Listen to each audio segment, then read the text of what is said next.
there are shapes that do not belong to ordinary memory. Across the United States, along harbors, river mouths, colonial frontiers, and inland military corridors, there are fortresses that seem less built than inscribed. Seen from the ground, they are walls, embankments, brick faces, cannons, ditches, but from above, they become something else entirely: stars, sharp, mathematical, almost ceremonial. Geometry laid onto the land with such precision that even now, centuries later, they disturb the eye. The official record tells us these were military solutions, bastions, angled walls, defensive mathematics designed to eliminate blind spots and concentrate fire. And that explanation is not wrong, but perhaps it is incomplete. Because once you begin tracing these shapes, Fort McHenry at the throat of Baltimore Harbor, the earthwork star at Fort Union in New Mexico, the original surviving star fort at 96 in South Carolina, and the older masonry lineage stretching back to St. Augustine, you begin to notice something unsettling.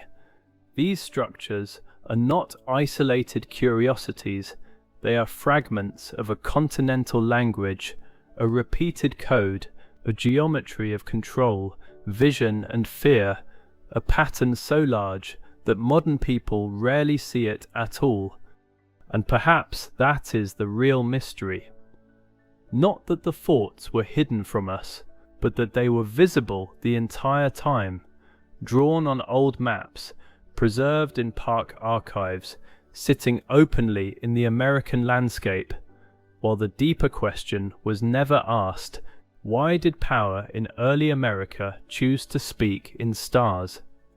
The first thing to understand is that a star fort is not merely decorative architecture, it is geometry weaponized. At Fort Union, the National Park Service explains the logic plainly.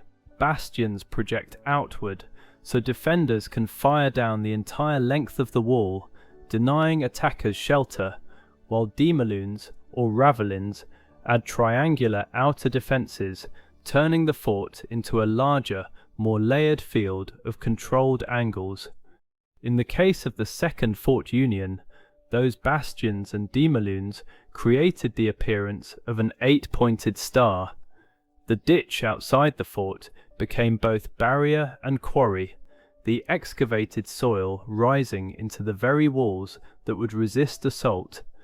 But military utility does not erase psychological power, quite the opposite. These forts were designed to be read by the enemy before a single cannon fired. Every edge announced the same message: there is no blind side here, no easy approach, no innocent angle. Wherever you move, the structure is already looking back. And this is where the mystery deepens, because once we stop seeing these forts as isolated historic sites and start seeing them as a continental visual system, they become unsettling in a different way. Star forts were common in Europe from the 1500s onward, and the Fort Union history explicitly places American examples in that longer tradition, naming sites such as Castillo de San Marcos in St. Augustine, Fort McHenry in Baltimore, and Fort Ticonderoga in New York. In other words, this was not random design, it was a transplanted architecture of empire. So the question is no longer whether America had star forts. It plainly did. The question is what that repeated geometry reveals about the mentality of the world that built them. A world obsessed with visibility, fields of fire, control of movement, and the conversion of landscape into an abstract, measurable machine. What looks like a star from the sky was, at ground level, an instrument for organizing fear. If you want to understand how a star fort becomes destiny, go to the mouth of Baltimore Harbor. Before Fort McHenry, there was Fort Whetstone, a small earthen star fort built during the American Revolution on Whetstone Point, the narrow peninsula projecting into the Patapsco River. The site mattered because geography itself had already prepared the trap. Whetstone Point created a natural choke point for ships entering Baltimore Harbor.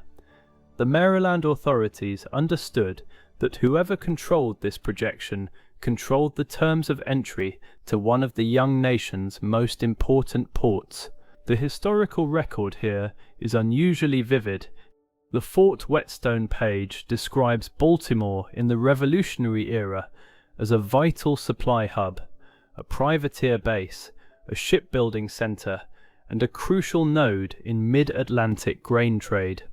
In early 1776, Maryland's governing bodies chose Whetstone Point for fortification, ordered cannons, planned river obstacles, and treated the peninsula not as empty land but as the key to maritime surveillance. The fort became Baltimore's main fortification from 1776 to 1783.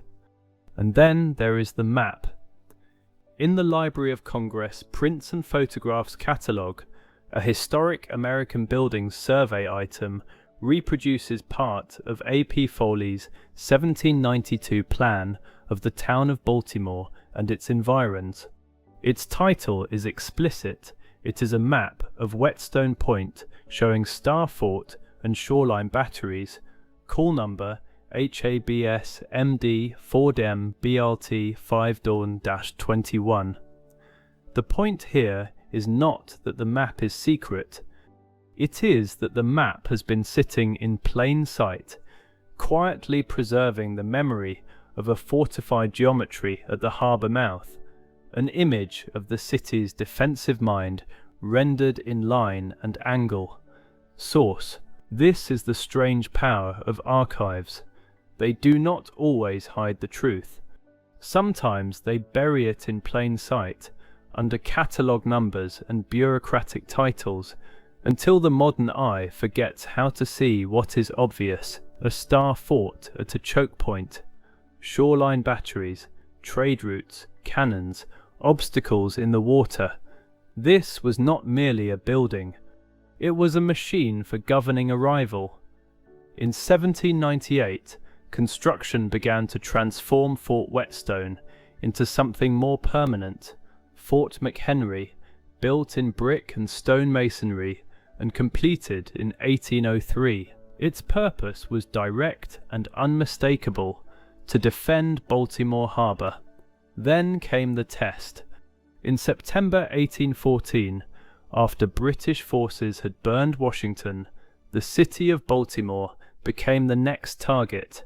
According to the National Park Service, around 5,000 British soldiers landed northeast of the city while the Royal Navy prepared to force the harbour. Standing in their way was Fort McHenry and its defenders. On September 13th, the bombardment began. For 25 hours, bombs and rockets rained onto the fort, and yet, by the morning of September 14th, the defenders still held. The British withdrew. Baltimore survived. Francis Scott Key, witnessing the scene, wrote the poem that became the Star-Spangled Banner. Source: this is where mainstream history usually stops, at the anthem, the flag, the endurance. But there is another way to frame the moment. What held that harbour line was not just courage. It was form, geometry, planning, angled walls and batteries placed between the fleet and the city. The star shape was not symbolic, it was operational. It converted mathematics into survival. And even after 1814, Fort McHenry did not become a relic. The fort remained active through the Civil War, when outer defences were expanded and its cannon lines could point not only toward water, but toward Baltimore itself, amid fears of secession. Later, it became the centre of a 3,000-bed hospital complex during the First World War, and was briefly recalled for Coast Guard training during the Second World War. What this means is that the star form endured across radically different eras, carrying one strategic body through changing national anxieties, a city, a harbour, a national anthem, and beneath all of it, a set of angles that refuse to fail. If Fort McHenry represents the masonry star at a harbour gate, Fort Union reveals the star fort stripped back to raw military logic. When Confederate invasion threatened New Mexico in the Civil War, the original Fort Union suddenly became indefensible. It had been built for conflict with native forces who did not typically attack forts with artillery. But against a Confederate army with cannons, the old sighting was fatal, especially because the first fort lay near a mesa that could allow elevated fire onto the position.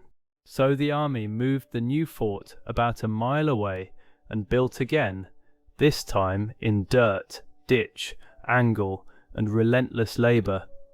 The details matter. The second Fort Union was a rectangle ringed by a ditch, bastions projected from the corners, demoloons stood before the walls. From above, the whole structure formed an 8-pointed star. Work began in the summer of 1861, and by the following spring, the immense task was largely complete. The fort covered about 33 acres. A tunnel was even dug toward nearby Wolf Creek to secure water in case of siege. The design included cannon positions, rifle platforms, a bomb-proof powder magazine, storehouses, officers' quarters, and barracks embedded into the defensive plan itself. Source: now imagine the image, not the postcard, not the restored monument. Imagine men with shovels working day and night in the New Mexico dust, pulling a fortress out of the ground in response to an approaching war. This was architecture at its most elemental. Earth turned into geometry, geometry turned into policy, policy turned into a statement to the horizon. The National Park Service notes that earthen forts were common in the Civil War years, but also stresses that the second Fort Union is among the most complete and least disturbed Civil War era earthworks in the country. That makes it invaluable, not because it proves a hidden civilization, but because it preserves the grammar of how America defended space when the nation itself was unstable, and perhaps that is the deeper revelation. The Star Fort is not mysterious because it is impossible. It is mysterious because it is brutally rational. There is a place in South Carolina where the star has survived not as theory but as wound.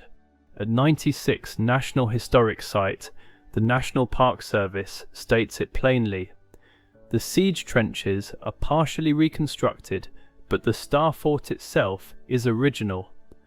Construction began in December 1780 and finished in early 1781.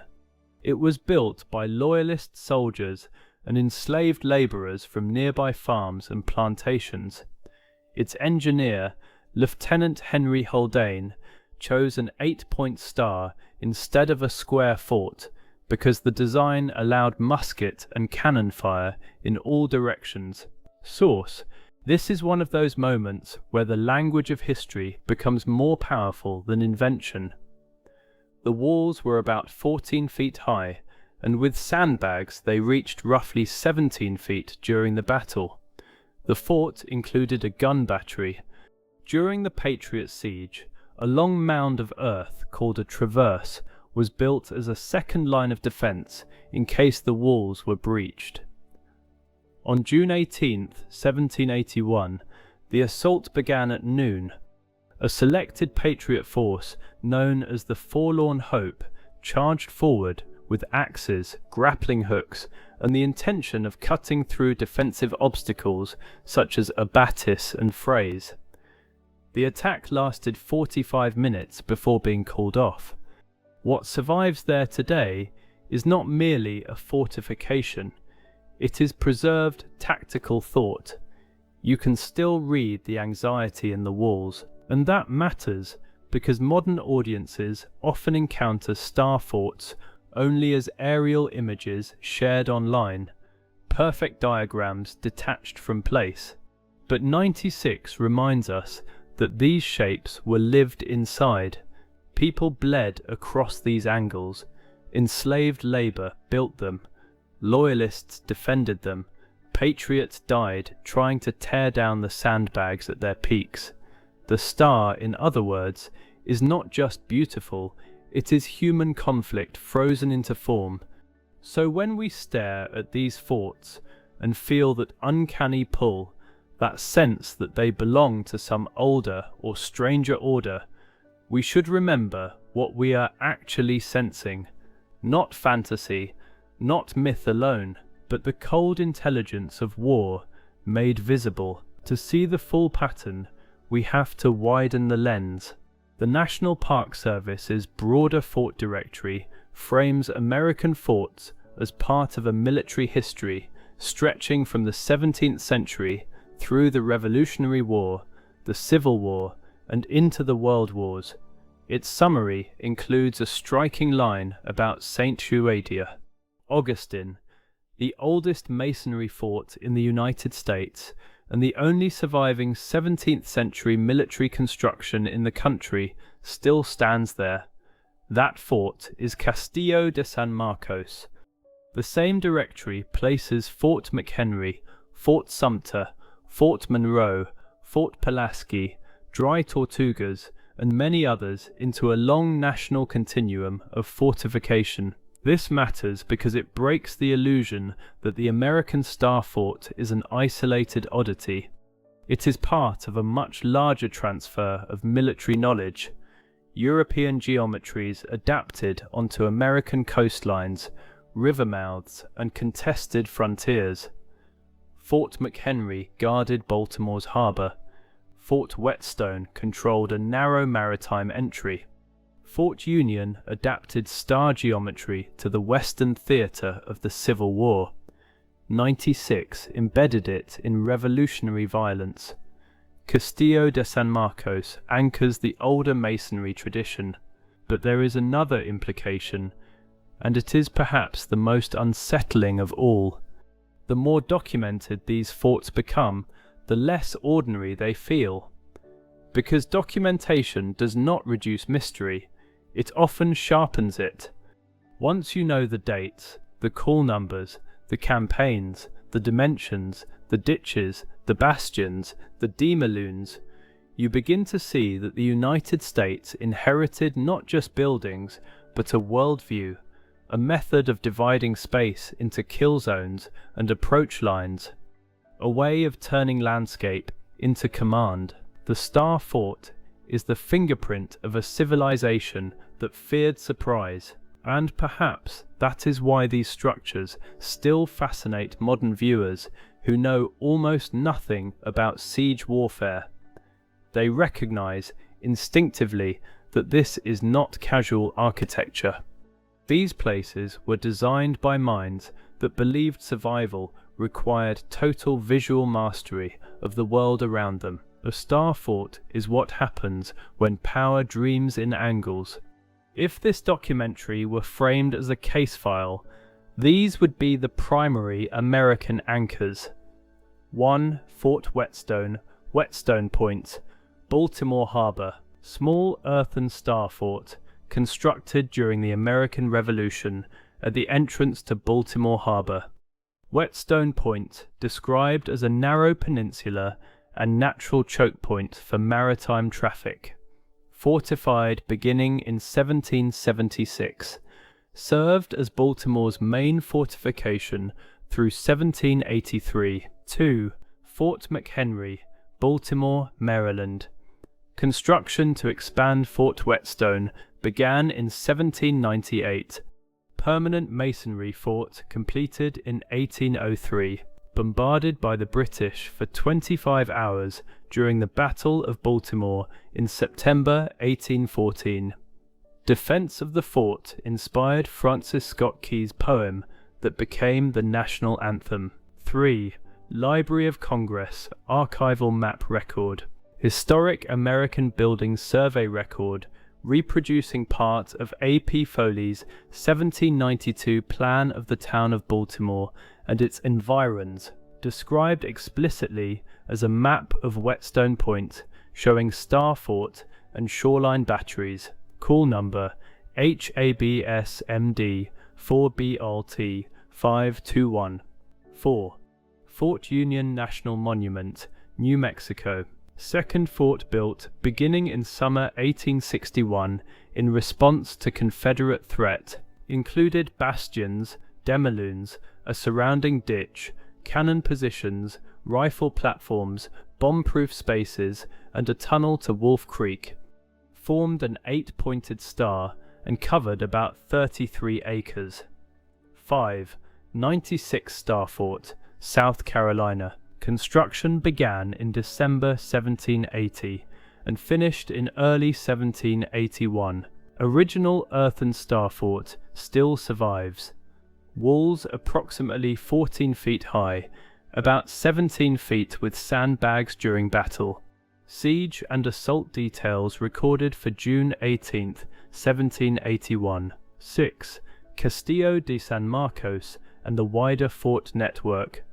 National Park Service Fort Directory frames these sites as part of a long, continuous U.S. military history, includes the statement that the oldest masonry fort in the U.S. and the only surviving 17th century military construction stands in St. Augustine. So what are we really looking at when we look at America's star forts? Not evidence of magic, not proof of an impossible civilization descending from the clouds, and yet not merely old walls either. What we are looking at is something more unsettling, the visible skeleton of how early power imagined safety. The harbour must be narrowed, the frontier must be measured, the wall must see in every direction, the attacker must find no shelter, the land itself must be forced to obey a diagram. That is why these forts still haunt the eye, because they reveal that long before satellites, long before drones, long before digital surveillance, there was already a dream of total vision, total control, a world in which every approach could be calculated, every angle dominated, every movement anticipated. And perhaps that is the hidden history here. Not that the forts were erased, but that their meaning was domesticated. We turned them into parks, postcards, field trips, heritage sites. We taught ourselves to admire the flag, the brick, the cannon, the grass. But the deeper truth remains embedded in the geometry. These were machines for seeing, warning, and commanding. The map of Whetstone Point still exists. The earthwork at 96 still rises from the battlefield. The battered line of Fort McHenry still guards the harbour. The star of Fort Union still lies in the western dust. Different eras, different materials, one repeating language. And once you notice that language, the American landscape changes. Because now, every old bastion, every angled wall, every symmetrical projection asks the same forbidden question. Were these only forts?